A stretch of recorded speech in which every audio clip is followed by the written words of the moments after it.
Sorry, पता नहीं session and कैसे होगा अपना।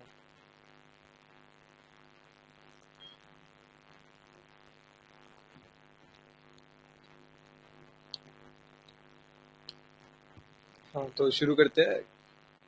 कहाँ पर रुक गए थे हम? ये हो गया था क्या WTO?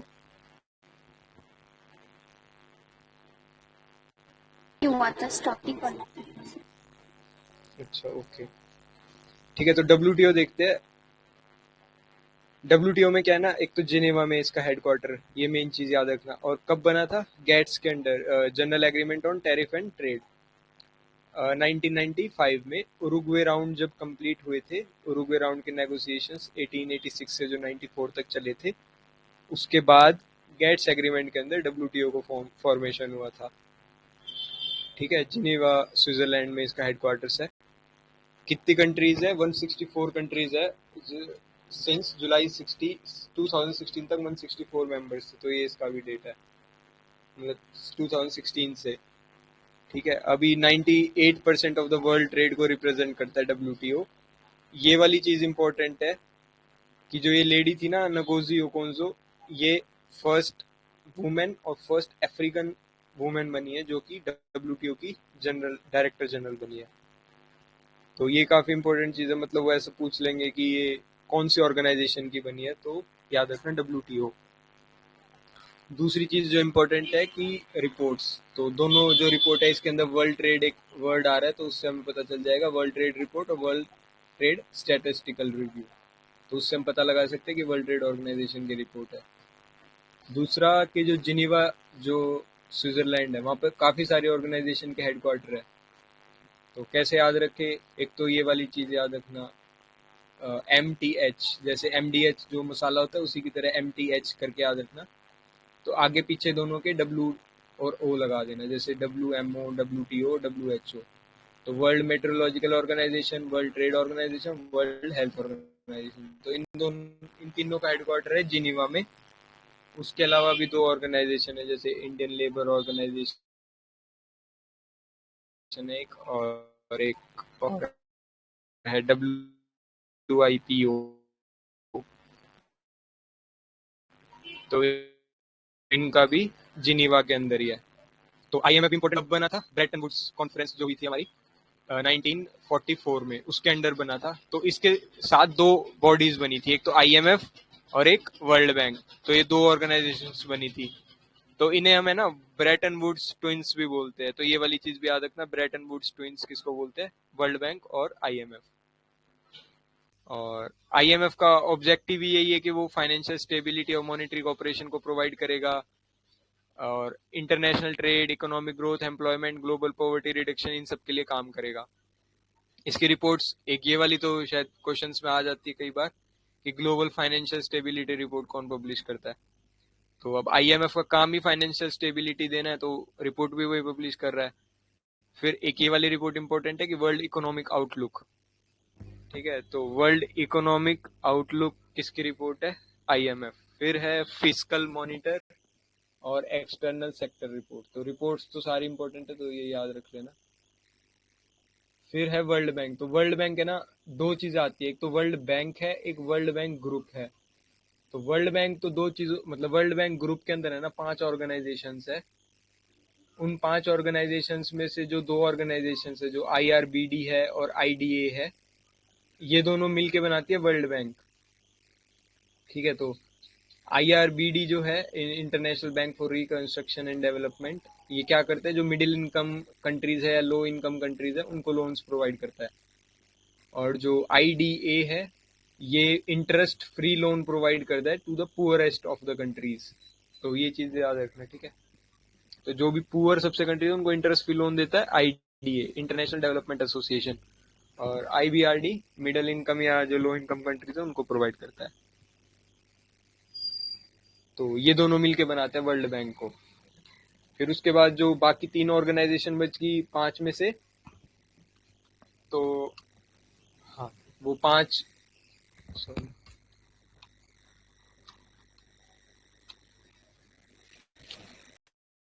तो जो 5 ऑर्गेनाइजेशन है उसमें से जो 3 बच गए उनके नाम देख लो। तो एक का नाम है इंटरनेशनल फाइनेंस कॉरपोरेशन, और जो कि प्राइवेट सेक्टर को फंडिंग प्रोवाइड करता है। फिर है मीगा, मल्टीलेटरल इन्वेस्टमेंट गारंटी एजेंसी, तो it promotes FDI into developing countries, ठीक है। और फिर है international centre for settlement of investment dispute, तो डिस्प्यूट के लिए भी एक बॉडी बनाई गई है, ICSID। तो ये 5 ऑर्गेनाइजेशन है, उसमें से 2 ऑर्गेनाइजेशन वर्ल्ड बैंक बनाती है, बाकी तीनों वर्ल्ड बैंक का ये है। रिपोर्ट्स क्या क्या है? Global financial development report, world development report, और ग्लोबल इकोनॉमिक प्रोस्पेक्ट। तो ग्लोबल, इसमें एक चीज याद रखना कि वर्ल्ड बैंक एक तो डेवलपमेंट के ऊपर रिपोर्ट निकाल रहा है, ये अपना वर्ल्ड बैंक के development report, world development report. तो ऐसे मतलब UNDP या इन पे भी कुछ क्वेश्चन आ सकता है, क्योंकि यूनाइटेड नेशंस डेवलपमेंट प्रोग्राम है जो कि उसने भी निकाल लिया क्या ये रिपोर्ट, वर्ल्ड डेवलपमेंट रिपोर्ट, तो हम कंफ्यूज हो सकते हैं। तो याद रखना कि वर्ल्ड बैंक डेवलपमेंट के ऊपर रिपोर्ट निकाले तो वर्ल्ड बैंक की रिपोर्ट है। और ईज ऑफ डूइंग बिजनेस तो अभी इन्होंने कैंसिल कर ही दिया है। अच्छा, जो ये 5 ऑर्गेनाइजेशन है वर्ल्ड बैंक के अंदर, इनमें से इंडिया किसका पार्ट नहीं है?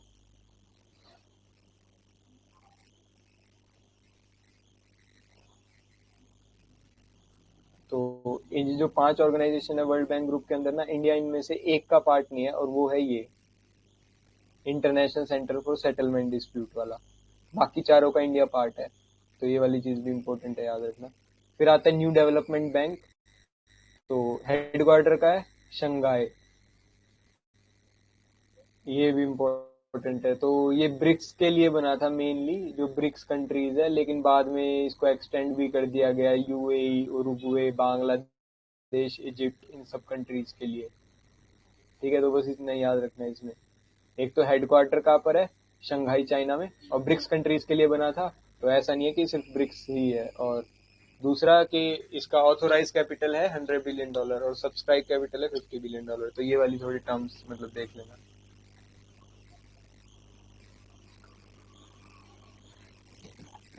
ठीक है। और फिर है एशियन डेवलपमेंट बैंक, ये भी इम्पोर्टेंट है। इसका हेडक्वार्टर है मनीला, फिलीपींस में।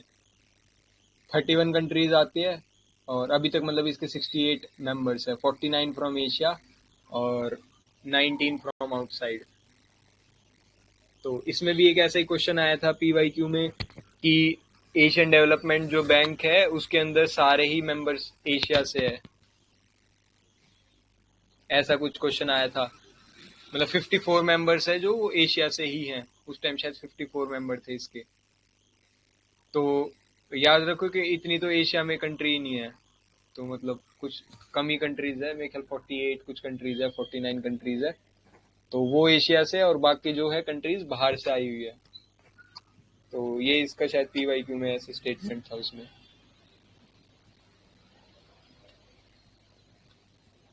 ठीक है। फिर आता है, हाँ ये वाली चीज भी इम्पोर्टेंट है कि एशियन डेवलपमेंट बैंक में सबसे बड़ा शेयर होल्डर कौन है? तो सबसे बड़ा है जापान, फिर है USA, और फिर है चाइना, फिर है इंडिया। तो इंडिया बिगेस्ट बेनिफिशियरी भी है। इसकी भी एक आती है एशियन डेवलपमेंट आउटलुक करके रिपोर्ट। शेयर होल्डर्स बहुत इंपॉर्टेंट है, याद रखना ये। फिर है एशियन इंफ्रास्ट्रक्चर इन्वेस्टमेंट बैंक, तो इसका हेडक्वार्टर का है बीजिंग, चाइना।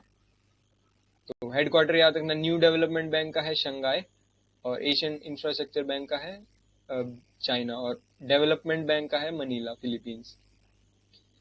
इसके अंदर भी पहले 57 फाउंडिंग कंट्रीज थी, फिर 105 हो गया। और इसका बिगेस्ट शेयर होल्डर कौन है? चाइना, फिर उसके बाद इंडिया, फिर रशिया।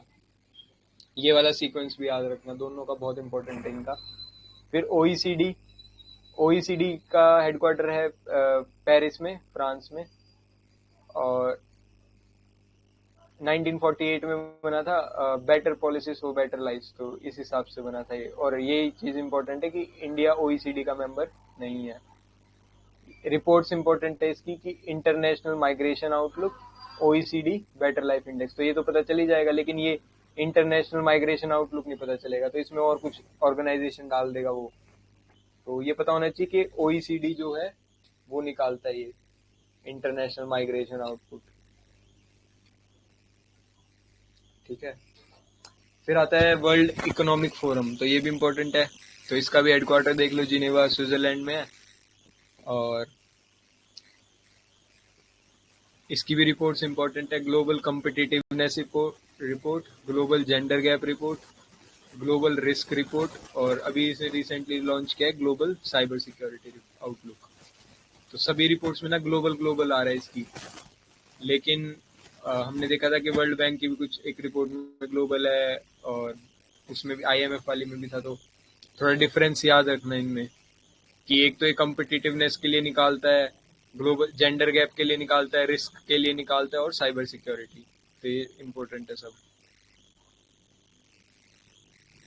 फिर कुछ टर्म है जैसे कॉनवेल कंसेंसस। कॉनवेल कंसेंसस क्या है? ये G7 जो कंट्रीज थी उन्होंने मिलकर एक ऐसा फ्रेमवर्क बनाया, कॉनवेल कंसेंसस, जो कि वॉशिंगटन कंसेंसस को रिप्लेस कर देगा। तो क्या है इसके अंदर, क्या की फीचर्स है कि एक तो इन्वेस्टमेंट को एक्सेलरेट करेगा फॉर सस्टेनेबल डेवलपमेंट गोल्स, और कलेक्टिव मैकेनिज्म होगा to monitor asset and investment in economic environment and geopolitical risk, और एक ग्लोबल इकोनॉमिक गवर्नेंस को प्रमोट करेगा। ठीक है, तो उसके लिए मतलब वो सारी कंट्रीज ने मिलकर एक रूल्स बनाए टाइप के कि हम ये चीजें करेंगे।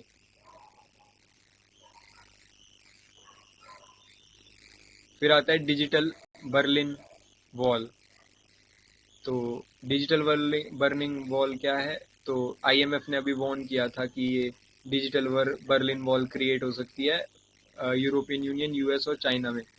तो मतलब क्या होगा कि जो कुछ कंट्रीज है ना, जैसे पुअर नेशन है, तो वो कोई ना कोई साइड चूज कर लेंगे कि हमें ईयू के साथ रहना है, यूएस के साथ रहना है, या चाइना के साथ रहना है। मतलब डिजिटल जो इकोनॉमी है वो डिवाइड हो जाएगी ऐसे। तो उसको बोल रहा है इन्होंने बाल्कनाइजेशन ऑफ डिजिटल इकोनॉमी। तो वो 6% हिट करेगा ग्लोबल इकोनॉमिक आउटपुट को। तो उससे रिलेटेड है ये कि डिजिटली डिवाइड हो जाएंगी बहुत सारी कंट्रीज इन 3 पार्ट्स में। तो उसको बोलते हैं डिजिटल बर्लिन वॉल। फिर एक है ये नेशनल स्टेबल फंडिंग रेशो। तो दो चीजें आई थी, जो बेसल 3 नॉर्म्स है ना हमारे, वो जो बैंकिंग सेक्टर को मतलब रिफॉर्म लाने के लिए और उनको एफिशिएंट वर्क करने के लिए बेसल 3 नॉर्म्स आए थे। तो उसके अंदर दो चीज आई थी, एक तो आई थी लिक्विडिटी कवरेज रेशियो, और एक ये आया था नेट स्टेबल फंडिंग रेशियो। तो ये दोनों वही चीजें थी कि मतलब एक तो बेसल 3 नॉर्म्स के अंडर आई थी, और दूसरा कि वो फाइनेंशियल क्राइसिस आया था ना, तो बैंक सब डूब गए थे, तो उससे रिलेटेड फिर बेसल आया था। तो उसके अंदर ये था कि बैंक्स कैसे कैसे एफिशिएंटली वर्क करेंगे। तो अभी इस रूल्स में क्या बोला गया है कि जो फिजिकल गोल्ड हम ट्रेड करते हैं ना, उसको भी इक्वली ट्रीट करो जैसे कि हम बाकी कमोडिटीज को ट्रीट करते हैं। तो जो बैंक है उसको थोड़ा सा कैश ज्यादा होल्ड करना चाहिए to match their gold exposure. ठीक है, तो ऐसा नहीं है कि अगर आपका गोल्ड है तो मतलब आप कम कैश रख सकते हो या ऐसा कुछ है। तो इसमें क्या है कि जैसे आप बाकी कमोडिटीज को ट्रीट करते हो, ऐसे गोल्ड को भी ट्रीट करो, और अपनी जो बैलेंस शीट है उसमें गोल्ड के लिए कैश उतना ही रिजर्व करके रखो। फिर है लॉन्जेविटी फाइनेंस। तो एक ये अथॉरिटी है international finance service centre authority. तो इसने एक एक्सपर्ट कमेटी बुलाई for the development of longevity finance hub. तो लॉन्जेविटी फाइनेंस हब क्या है? ये ओल्ड पीपल के लिए है कि जो भी इंडिविजुअल 60 या उससे ज्यादा के हो गए ना, तो उनके ऊपर कितना पैसा खर्च हो रहा है, 15 ट्रिलियन से ज्यादा। तो अभी क्या है कि 1 बिलियन लोग ऐसे हैं जो कि सिल्वर जनरेशन में है। सिल्वर जनरेशन वर्ड जो है याद रखना, ये जो भी 60 है उससे ऊपर के लोग होते हैं उनको सिल्वर जनरेशन बोलते हैं, क्योंकि उनके बाल थोड़े सफेद हो जाते हैं ना, तो इसीलिए। फिर है, हाँ, तो उनके ऊपर जो भी खर्चा हो रहा है in the areas of wealth management, health insurance हो, तो उस सब के रिलेटेड ये एक लॉन्जेविटी फाइनेंस। तो हब बनाना चाह रहे हैं, सारे पैसे को कैसे कैसे मैनेज करें उसे। फिर है LIBOR, London interbank offered rate. तो ये क्या था? ये एक ऐसा बेंचमार्क इंटरेस्ट रेट है जिसमें कि जो ग्लोबल बैंक्स है ना वो आपस में पैसे का लेन देन कर सकते हैं शॉर्ट टर्म लोन्स में। तो ये एक बेंचमार्क था मतलब। तो अभी क्या कर दिया कि 2023 में ना खत्म हो जाएगा। तो आरबीआई क्या करेगा ना, उसको चेंज करके ये और ऑल्टरनेटिव रेफरेंस रेट है एक, उसे एक्सेप्ट करेगा। उसके अंदर क्या क्या आते हैं, या तो ये ऑस्ट्रेलियन इंटरबैंक वाले को एक्सेप्ट करेगा या स्विस ओवरनाइट फैसिलिटी को, तो दो इनको एक्सेप्ट कर सकता है। तो बस इतना ही याद रखना कि लिबोर क्या है, तो इंटरबैंक एक्सचेंज के लिए लोन्स का एक बेंचमार्क इंटरेस्ट रेट है। फिर आता है एनफोर्सिंग कॉन्ट्रैक्ट्स पोर्टल। तो डिपार्टमेंट ऑफ जस्टिस ने अभी ये लॉन्च किया है, enforcing contracts portal to promote ease of doing business. तो अभी इंडिया में क्या है ना कि वो कॉन्ट्रैक्ट तो हो जाता है लेकिन उसका एनफोर्समेंट नहीं है, तो कोई भी लोग मतलब उसे तोड़ देते हैं, वो सब कर देते हैं। तो उसके एनफोर्समेंट के लिए एक एनफोर्समेंट पोर्टल बनाया है डिपार्टमेंट ऑफ जस्टिस ने। तो बस यही है इसमें। तो उसमें वो डेडिकेटेड कमर्शियल कोर्ट्स को सेटअप करेंगे, वो सब है। फिर है अमेरिका का कम्पीट्स एक्ट। तो अमेरिका का एक्ट है ये कम्पीट्स एक्ट। तो इसमें क्या है कि जो भी दूसरे देश के लोग हैं, फॉरेन नेशनल्स, वो एक with an ownership interest in an startup entity. हाँ, तो अगर मान लो उन्हें कुछ ओनरशिप चाहिए किसी स्टार्टअप में, तो वो एक सेल्फ पिटीशन फाइल करेंगे और फिर उनको ये वाला इमिग्रेंट मिल जाएगा, W1 नॉन इमिग्रेंट। तो इससे क्या होगा ना कि जो इंडियन टैलेंट है उसको यूएस के अंदर थोड़ी ज्यादा अपॉर्चुनिटीज मिलेगी। तो बस यही। और ऐसे ही मतलब अमेरिका के और भी कुछ एक्ट्स होते हैं ना, कार्ड्स एक्ट है एक, वो जो होता है कि क्या कहते हैं, रेगुलेशन लगा देता है, सैंक्शन वगैरह लगाने के लिए कार्ड्स एक्ट का यूज करते हैं वो। और एक JCPO करता है, वो ईरान वाला था जो न्यूक्लियर डील के टाइम हुआ था।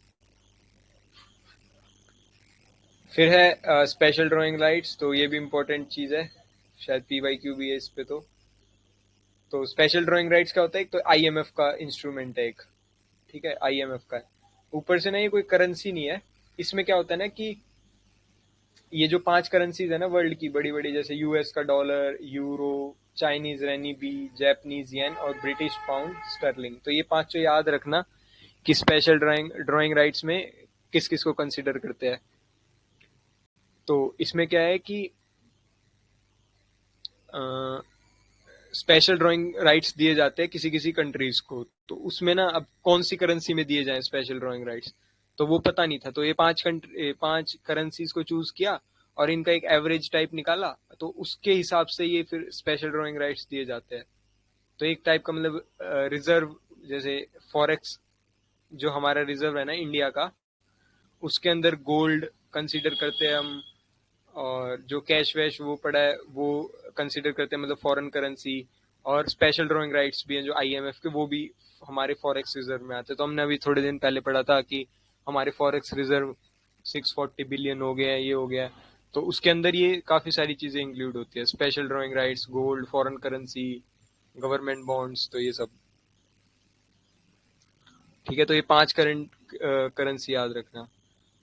अब जो SDR है ना, हाँ, तो SDR में, हाँ, एक और चीज याद रखना कि वोटिंग पावर जो है IMF के अंदर is directly related to their quota. तो कोटा के हिसाब से वोटिंग पावर डिसाइड होते हैं। तो जिसका ज्यादा कोटा, जैसे वेस्टर्न कंट्रीज का ज्यादा कोटा IMF के अंदर, तो उनकी वोटिंग पावर भी ज्यादा IMF में। अच्छा, इससे रिलेटेड एक क्वेश्चन था कि जो हमारा फॉरेक्स रिजर्व है, नहीं, फॉरेक्स रिजर्व नहीं, हाँ, एक वो होती है ना, क्या नाम है, M0 करके एक मनी होती है जिसको हम हाई पावर्ड मनी भी बोलते हैं या रिजर्व मनी भी बोलते हैं। तो क्या है ये रिजर्व मनी?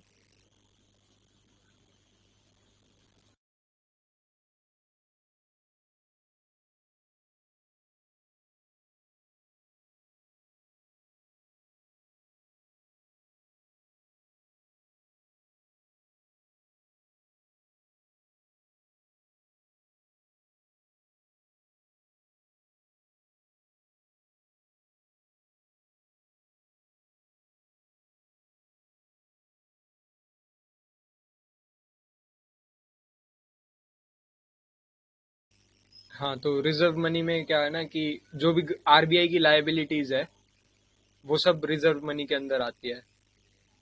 अब अ, अच्छा, एक और क्वेश्चन था कि जो फॉरेक्स रिजर्व्स है हमारे, क्या वो भी हमारे हाई पावर्ड मनी में आते हैं क्या?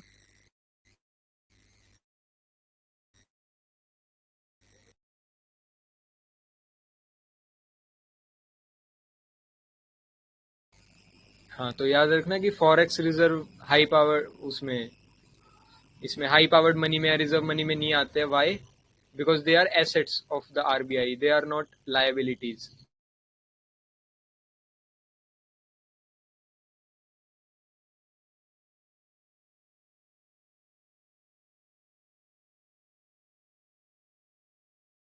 तो ये चीज याद रखना कि सिर्फ लायबिलिटीज काउंट होती है हाई पावर्ड मनी में। तो फॉरेक्स रिजर्व आरबीआई का एसेट है, तो वो काउंट नहीं होता है। फिर है अपना tax inspector without border program AKI। तो बस इतना याद रखना किसने चलाया है ये तो यूएनडीपी और ओईसीडी, इन दोनों ने मिलकर चलाया। टैक्स से रिलेटेड एक प्रोग्राम है। तो इसमें क्या करेंगे कि जो भी टैक्स ऑडिट नॉलेज होती है कि टैक्स सिस्टम को ऑडिट कैसे करना है और उससे रिलेटेड जो स्किल्स है वो सभी डेवलपिंग कंट्रीज को प्रोवाइड करेंगे। तो वो है ये, बस इतना याद रखना है इसमें।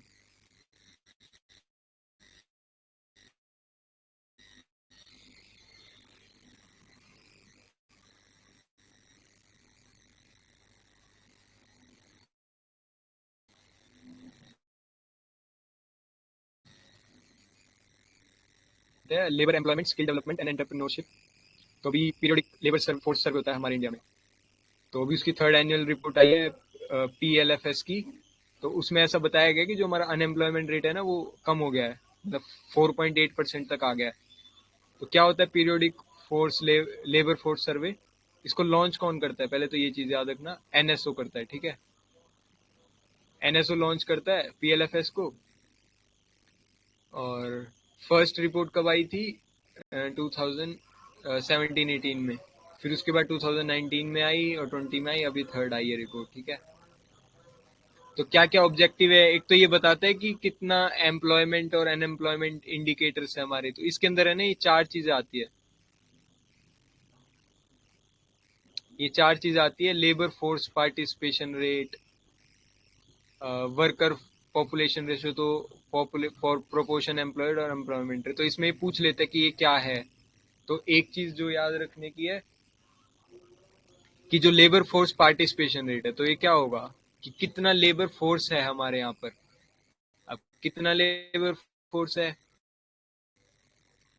तो जो भी एम्प्लॉयड पर्सन है और जो अनएम्प्लॉयड है, तो मतलब जैसे हमारी वर्किंग पॉपुलेशन है, ठीक है। तो हमारी वर्किंग पॉपुलेशन के अंडर तो या तो वो काम कर सकते हैं या नहीं कर सकते। तो मतलब नौकरी मिली है तो अगर वो एम्प्लॉयड है और या फिर अनएम्प्लॉयमेंट, लेकिन वो है तो लेबर, तो वो दोनों पीपल आएंगे और अपॉन में टोटल पॉपुलेशन, तो वो आ जाएगा लेबर फोर्स पार्टिसिपेशन रेट, ठीक है। तो कितना हमारे पास लेबर है जो कि पार्टिसिपेट कर सकता है, तो वो सब आते हैं इसके अंदर। तो इसमें आएगा ये टोटल पॉपुलेशन से रिलेटेड है। फिर है वर्कर पॉपुलेशन रेशियो। तो लेबर फोर्स पार्टिसिपेशन रेट तो है हमारे पास, लेकिन उसमें से कितने वर्किंग है, तो मतलब नंबर ऑफ अनएम्प्लॉयड, वो number of employed person upon में टोटल पॉपुलेशन। फिर है प्रोपोर्शन अनएम्प्लॉयड कितने हैं, तो number of unemployed upon total population. फिर है अनएम्प्लॉयमेंट रेट कितना है। अब अनएम्प्लॉयमेंट रेट कैसे निकालोगे? अनएम्प्लॉयमेंट रेट ऐसे निकालोगे कि जितना हमारा लेबर फोर्स पार्टिसिपेशन रेट था, मतलब जितना हमारा लेबर फोर्स है, मतलब जितने लोग हमारे काम कर सकते हैं। तो कितने लोग कर सकते हैं? सारे ही कर सकते हैं, जो मतलब जो भी वर्किंग एज पॉपुलेशन में आते हैं ना। कितनी होती है वर्किंग एज पॉपुलेशन? शायद 24 to 60 ऐसी कुछ होती है ना। तो जो भी वर्किंग एज पॉपुलेशन में आते हैं वो सब काम कर सकते हैं। अब उसमें रहेगा अनएम्प्लॉयमेंट रेट। तो एक चीज जो डिफरेंस किया कि तीनों में देखो अपॉन में टोटल पॉपुलेशन आ रहा है, सिर्फ इसमें टोटल पॉपुलेशन नहीं आ रहा है। तो ऐसे करके भी याद कर लेना।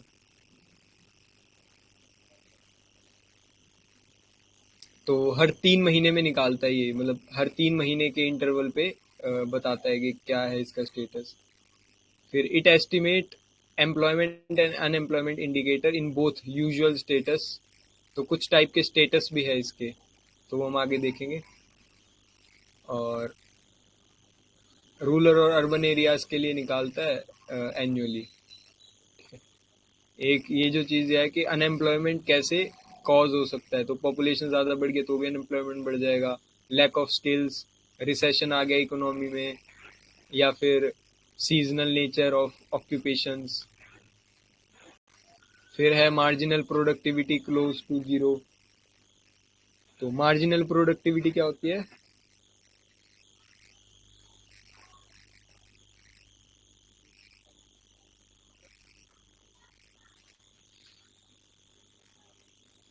तो मार्जिनल प्रोडक्टिविटी में क्या होता है ना कि कितना हम लेबर इंक्रीज करें जिससे कि हमारी एक यूनिट प्रोडक्टिविटी इंक्रीज हो, तो उस टाइप से एक चीज होती है, तो उसको बोलते हैं मार्जिनल प्रोडक्टिविटी। फिर आता है स्ट्रक्चरल बॉटलनेक्स। फिर है अनएम्प्लॉयमेंट क्या क्या कर सकता है? डिस्पोजेबल इनकम कम कर सकता है। हाँ हाँ, हम ये कल पढ़ रहे थे ना, वो जो फिजिकल ड्रैग पढ़ रहे थे, तो उसमें यही कंसेप्ट था कि अगर टैक्स ज्यादा लगेगा ना, तो अभी मान लो हमारे पास डिस्पोजेबल इनकम है 2 लाख, तो अगर आप 2 लाख पे मान लो टैक्स देने, मेरे को 2 बार सोचना पड़ेगा आपको। तो अभी तो मेरे पास 2 लाख थी डिस्पोजेबल इनकम, अब मेरी डिस्पोजेबल इनकम कम होगी, तो नेचुरली जो स्पेंडिंग है वो भी कम होगी। तो डिस्पोजेबल इनकम कम होगी, क्यों? लोगों के पास पैसा ही नहीं है, अनएम्प्लॉयमेंट ज़्यादा है, परचेजिंग पावर कम हो जाएगी, ओवरऑल आउटपुट भी कम हो जाएगा। फिर एक कैस्केडिंग इफेक्ट क्रिएट होगा अदर सेक्टर्स पे, और एक स्टैगफ्लेशन आ जाएगा। तो स्टैगफ्लेशन में क्या है कि slow economic growth with unemployment, with high inflation. फिर क्या क्या कैटेगरीज है? एक तो सेल्फ एम्प्लॉयड लोग भी इसमें आते हैं, रेगुलर और वेज सैलरीड वर्कर्स और कैजुअल लेबर्स, तो इन सबको इंक्लूड करता है पीएफएलएस, ठीक है। और ये इसके ना कुछ स्टेटस है कि एक आदमी ने कितने दिन काम किया है उसके हिसाब से, पिछले मतलब जो भी हम कैलकुलेट कर रहे हैं ना उसके हिसाब से उसका एक्टिविटी स्टेटस क्या है, कि अगर उसने 365 दिन तक काम किया है, कुछ ना कुछ एक्टिविटी रही है, या फिर करंट वीकली स्टेटस क्या है उसका लास्ट 7 दिन का। तो इस टाइप से ये कुछ डिवाइड कर रखा है इन्होंने। जैसे ये सब्सिडरी इकोनॉमिक है तो ये 30 दिन में है, उससे ज्यादा दिन में, ठीक है।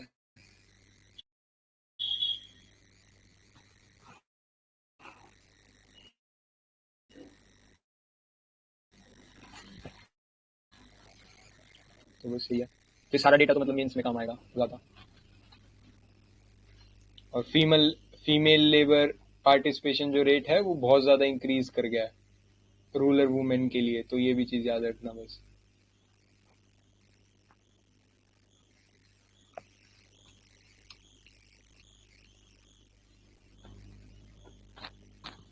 और सारा वर्क फोर्स बढ़ गया due to increase in agriculture work force, तो एग्रीकल्चर वर्क फोर्स हमारा बढ़ा है अभी, तो उसकी वजह से भी ऑलमोस्ट उसमें ऐसा दिख रहा है कि हमारा वर्क फोर्स पार्टिसिपेशन रेट ज़्यादा हो गया। फिर है ये world employment and social outlook, एक रिपोर्ट है, तो उसको कौन पब्लिश करता है? आईएलओ। तो ये चीज़ भी याद रखना है कि आईएलओ करता है। आईएलओ का हमने हेडक्वार्टर देखा था जिनेवा स्विट्जरलैंड। और world employment and social outlook एक रिपोर्ट पब्लिश करता है, तो इतना ही याद रखना है इसमें। और इसमें वैसा बताया गया है कि अनएम्प्लॉयमेंट बहुत ज़्यादा हो गया है, तो इतने लोग एक्सट्रीम पॉवर्टी में चले गए। फिर ग्रेट रेजिग्नेशन क्या होता है कि एक साथ बहुत सारे पीपल जब अपनी जॉब को छोड़ दे, मतलब अभी छोड़ा था कोविड-19 के बाद, तो उसको बोलते हैं ग्रेट रेजिग्नेशन। तो क्या क्या रीज़न हो सकते हैं कि लो सैलरी मिल रही थी, पुअर एम्प्लॉयड है, टॉक्सिक कॉर्पोरेट कल्चर है, वो सब है। तो ये सारे रीजन हो सकते हैं। फिर है स्किल डेवलपमेंट के लिए कुछ, हमारे प्राइम मिनिस्टर ने एक वर्ल्ड यूथ स्किल डे का अनाउंसमेंट किया था। तो शुरू कब? हाँ, तो प्राइम मिनिस्टर ने एड्रेस किया था वर्ल्ड यूथ स्किल डे पे, तो 2014 से चल रहा है ये। यूनाइटेड नेशन जनरल असेंबली में डिक्लेयर किया था कब? जुलाई 15 को, ठीक है। तो जुलाई 15 को वो किया था।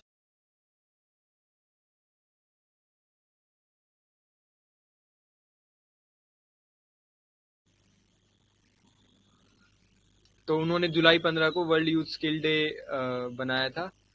तो क्या थीम था कि री इमेजिनेशन यूथ, तो वही पोस्ट पेंडेमिक वाले सीन है। ये चीज याद रखना इसमें कि एक इंचर्न डिक्लेरेशन है, तो ऐसा पूछ लेते कि इंचर्न डिक्लेरेशन जो है वो किस चीज से रिलेटेड है। तो याद रखना कि एजुकेशन से रिलेटेड है, ठीक है। बस इतना ही इसमें याद रखना कि एजुकेशन से रिलेटेड है, बाकी तो याद नहीं रहेगा। क्या क्या हाइलाइट्स है इस इवेंट के, जो वर्ल्ड स्किलफुल इवेंट है हमारा, तो क्या क्या हाइलाइट्स है उसके, कि एक तो जन शिक्षण संस्थान हम खोलेंगे जो कि हेल्प करेंगे वोकेशनल ट्रेनिंग में, ठीक है, जन शिक्षण संस्थान, तो ये याद रखना। फिर एक गोइंग ऑनलाइन एज लीडर्स, तो गोल करके एक स्कीम लॉन्च की है जो कि हेल्प करेगी ट्राइबल पॉपुलेशन को for with areas of art and culture, handicraft वगैरह, उन सबका ये एंटरप्रेन्योरशिप डेवलपमेंट करेंगे हम इन सारे एरियाज में। तो ये भी चीज़ याद रखना कि ट्राइबल पीपल के लिए है, ठीक है। फिर है वन धन योजना, ये भी ट्राइबल पीपल के लिए है टू क्रिएट न्यू अपॉर्चुनिटीज। फिर गवर्नमेंट की कुछ और भी स्कीम्स है, जैसे प्रधानमंत्री कौशल विकास योजना, तो ये तो पता ही होगा, सबसे बड़ी स्कीम है for the skill training and improvement. फिर उसके अलावा ये सारी स्कीम्स है, जैसे कि स्किल इंडिया मिशन, ठीक है, skill management and accreditation training centre smart is an, ये आईटी इनिशिएटिव है जिसमें हम आईटी स्किल्स सिखाएंगे, ठीक है। फिर है skill acquisition and knowledge awareness for livelihood संकल्प, तो इसमें भी शॉर्ट टर्म ट्रेनिंग क्वालिटेटिवली और क्वांटिटेटिवली दी जाएगी for marginalise section of society. फिर है ये स्ट्राइव स्कीम, तो ये वर्ल्ड बैंक ने भी इसमें थोड़ा हेल्प किया है। फिर एक असीम पोर्टल, तो ये भी हेल्प करेगा skilled people, to help skilled people find sustainable livelihood, और तो जो भी लोग स्किल है ना, उनको उनके हिसाब से ही एक लाइवलीहुड अपॉर्चुनिटी प्रोवाइड करने में असीम पोर्टल, तो ये भी याद रखना। अच्छा, जो ये सारी स्कीम्स है यहाँ से यहाँ तक, ये कौन सी मिनिस्ट्री ने लॉन्च की है?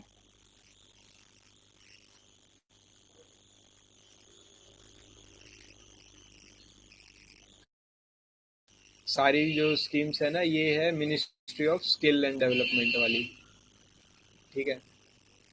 लेकिन ये वाली जो स्कीम है ना, नई रोशनी, ये एक अलग मिनिस्ट्री की है, मिनिस्ट्री ऑफ ट्राइबल वो माइनॉरिटी अफेयर्स, ठीक है। ये याद रखना कि ये ट्रेनिंग प्रोग्राम प्रोवाइड करेंगे माइनॉरिटी वुमेन को। और एक ये मनस करके भी एक चलाया गया है, Maulana Azad national academy for skills for the upgradation of entrepreneurial skills of minority youth, तो ये दोनों चीज़ें ये चलाई गई है मिनिस्ट्री ऑफ माइनॉरिटी अफेयर्स के द्वारा, ठीक है। बाकी सारी की सारी स्किल डेवलपमेंट। फिर कुछ और भी इनिशिएटिव्स है फॉर स्किल डेवलपमेंट, जैसे कि डीजी सक्षम, तो ministry of labour and employment ने स्टार्ट किया है विद माइक्रोसॉफ्ट, तो डिजिटली वो करने के लिए, एजुकेशन देने के लिए, डिजिटल एजुकेशन देने के लिए free of cost training provide कर रहे हैं। फिर है स्किल इम्पैक्ट बॉन्ड, जैसे हमने कल पढ़ा था सोशल इम्पैक्ट बॉन्ड, ऐसे एक स्किल इम्पैक्ट बॉन्ड है।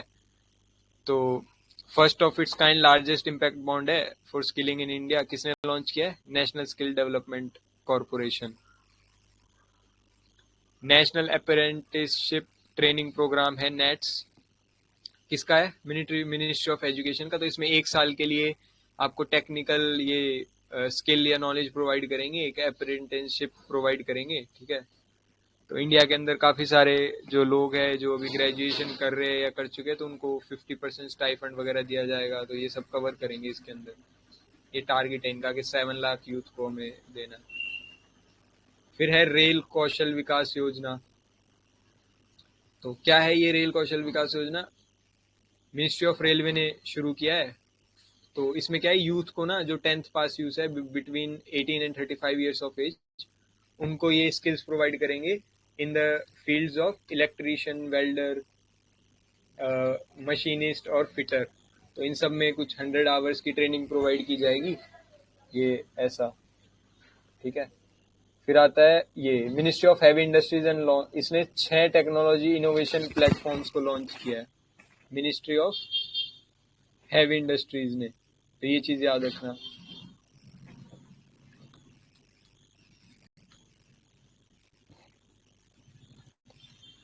कि मिनिस्ट्री ऑफ हैवी इंडस्ट्री ने 6 टेक्नोलॉजी प्लेटफॉर्म्स को लॉन्च किया, तो उसमें ना कौन कौन से पोर्टल है? दृष्टि टेक्नोलॉजी एंड इनोवेशन प्लेटफॉर्म्स, संरचना, काइट, एस्पायर और टेक्नोनोवस।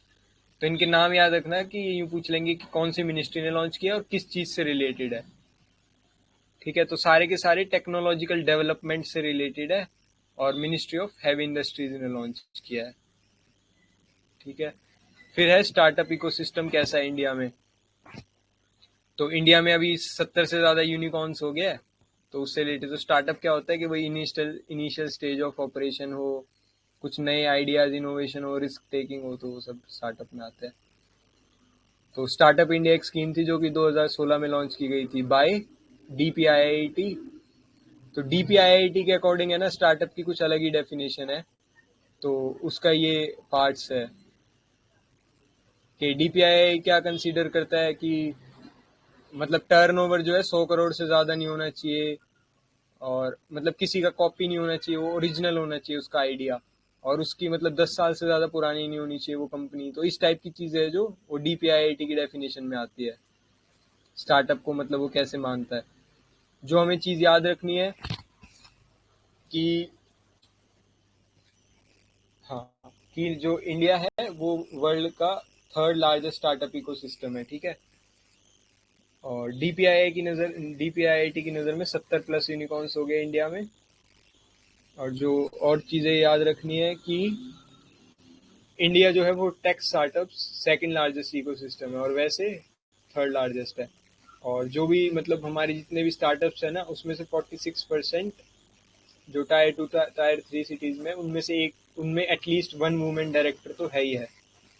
ठीक है, ये चीज़ याद रखें। फिर स्टार्टअप इकोसिस्टम के बारे में बता रखा है क्या क्या चीज़ें होती है, वो सब तो नहीं है कुछ काउंटेड। तो ये कुछ इनिशिएटिव्स लिए गए हैं to promote startup and its ecosystem. एक तो startup India seed fund scheme, तो ये भी शायद डीपीआईआईटी ने लॉन्च की थी और वही इतना फंड प्रोवाइड करेंगे वो सब है। फिर फंड फॉर फंड्स स्टार्टअप, तो इसके अंदर ये सिड भी आता है, ये लोन वगैरह प्रोवाइड करता है। फिर है इजी ऑफ प्रोक्योरमेंट, तो ये जैम पोर्टल है। तो ये भी याद रखना एमएसएमईज वगैरह के लिए, स्टार्टअप्स के लिए। जैसे ये जेम पोर्टल है ना, सेम इसी तरीके से एक ट्रेड्स पोर्टल भी हमने देखा था, तो वो भी एमएसएमई के लिए था। फिर है स्टार्टअप इंडिया हब। फिर है international access to Indian startups, support to intellectual property detection, faster exit for startups. तो मतलब वही है, ये सब चीज़ें। तो और क्या क्या कुछ चीज़ें बताई गई है इसमें कि अकीस जो पोर्टल है, ये याद रखना कि मिनिस्ट्री ऑफ लेबर ने लॉन्च किया है, all India quarterly establishment based employment survey.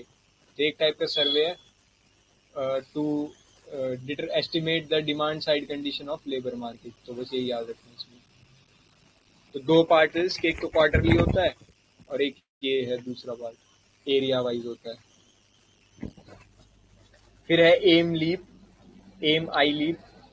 तो इसमें क्या है कि एक तो ये अटल इनोवेशन जो है, अटल इनोवेशन मिशन किसका है, नीति आयोग का।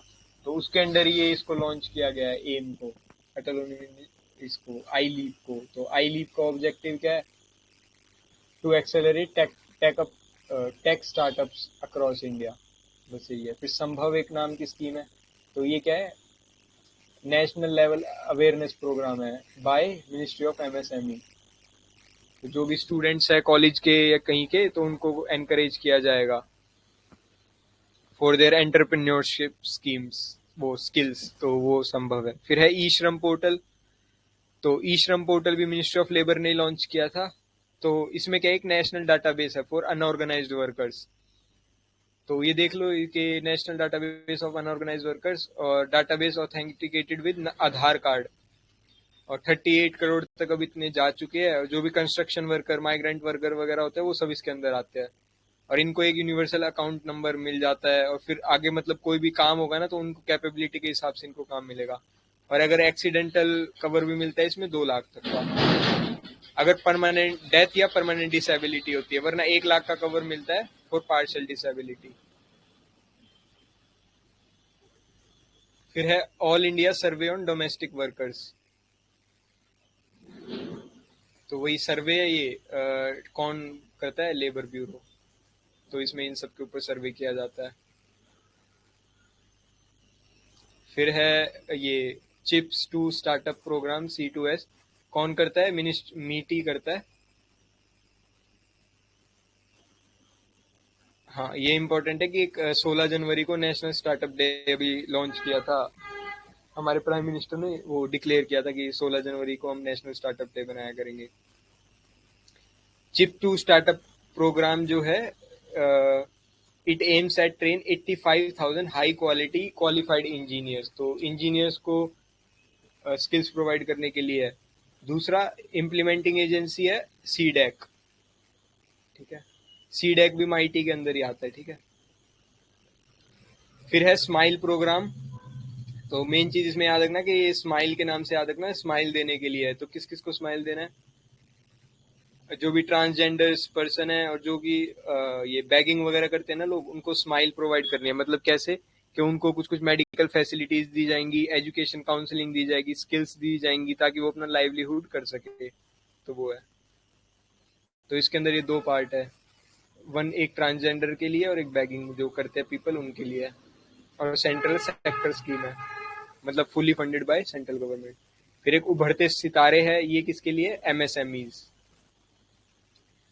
और ये जो फंड है उभरते सितारे फंड, कौन सेटअप करेगा? एग्जिम बैंक और सिडबी। एग्जिम बैंक क्या होता है? एक्सपोर्ट इंपोर्ट के लिए होता है बैंक, और सिडबी तो MSMEs के लिए होता है। फिर है, हाँ, एक और चीज याद रखना, जो ये एग्जिम बैंक होता है ना, ये डायरेक्ट भी पैसे दे सकता है और इनडायरेक्टली भी फाइनेंस कर सकता है किसी को। लेकिन जो सिडबी होता है ना, वो डायरेक्टली फाइनेंस नहीं करता किसी को भी, इनडायरेक्टली करता है।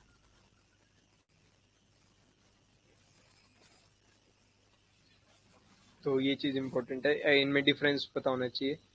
फिर है ग्लोबल इनोवेशन इंडेक्स, कौन लॉन्च करता है? WIPO। हेडक्वार्टर जिनीवा में ही है इसका भी। यही है बस इसमें। तो इनोवेशन से रिलेटेड है तो पता चल ही जाएगा। फिर एक इंडिया इनोवेशन इंडेक्स है, वो कौन लॉन्च करता है? नीति आयोग, ठीक है। तो बस यही था इसमें। तो बाकी कल करते हैं, ठीक है। तो और किसी को कुछ बताना है, ऐड करना, पूछना है तो बता दो।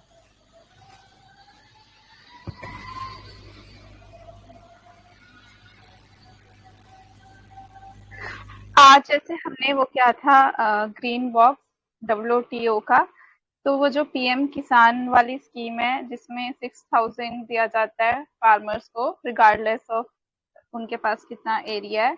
पहले तो ऐसा था ना कि कुछ पर्टिकुलर एरिया उसी को मिलेगा, बट अब सबको मिलेगा। तो वो किसके अंडर आएगा? ग्रीन बॉक्स, एम्बर बॉक्स या ब्लू बॉक्स? आई थिंक तो ग्रीन बॉक्स के अंदर आना चाहिए। ग्रीन बाकी के अंदर। हाँ, क्योंकि इसमें हम ऐसे कुछ इनडायरेक्ट चीज नहीं कर रहे हैं ना, उसमें ट्रेड में तो कुछ दिक्कत नहीं आ रही है ना। तो ये चीज, या मतलब ऐसे डिफरेंशिएट ना भी पता हो ना, तो ऐसे डिफरेंशिएट करना हो कि ये किस में आएगा। तो अगर उसकी वजह से, उस चीज की वजह से ट्रेड में कोई दिक्कत ना आ रही हो ना, तो वो ग्रीन बॉक्स में ही आएगा। तो इस टाइप से याद रखना। वो एक्सेप्शन तो याद ही रखना कि इंडिया का जो PDS सिस्टम है वो ग्रीन बॉक्स में नहीं आता है।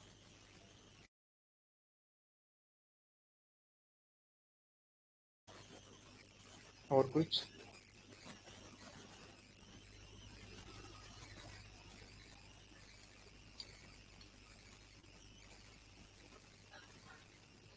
चलो तो फिर एंड करते हैं, कल मिलेंगे। Okay, thank you guys for joining the session.